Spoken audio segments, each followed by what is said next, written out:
দূরে থাকে, যে হিংসা শুরু হয়েছে সেই হিংসা যাতে বন্ধ হয়, হানাহানি যাতে বন্ধ হয়, মানুষ সুন্দরভাবে থাকে। মানুষ আমাদের যে আরাধনা আছে তাদের তাদের প্রার্থনা করতে পারে, পুজো আচ্ছা সমস্ত কিছু অপূর্ণ করতে পারে।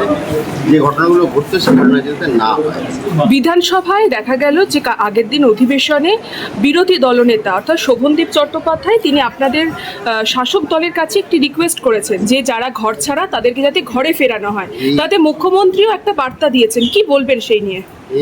এই প্রসঙ্গে এখানে আলোচনা করার সময় না, কারণ মুখ্যমন্ত্রী অলরেডি বলে দিয়েছেন যে আপনারা দিন কে আছে, একজনেরও লিস্ট নেই, একজনেরও লিস্ট দিতে পারেনি। মুখ্যমন্ত্রী বলে দিয়েছেন যদি এরকম ঘটনা ঘটে আমরা ইমিডিয়েটলি স্টেপ নেব, কিন্তু আপনাদের 2021 সালের পরে যাদের নামে কেস আছে তারা যদি থাকে তারা তাদের জেলে পাবে না, কারণ 21টা স্টেটে আমরা সরকার চালাচ্ছি, কোথাও এরকম সিচুয়েশন নেই যে 11 মাস বিরোধী দলনেতাকে বাইরে থাকতে হয়েছে।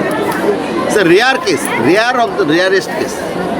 এরকম হবে না, বিরোধীরা বলার সুযোগ পাবে, এইটাই গণতন্ত্র। আমরা গণতন্ত্রে বিশ্বাস করি।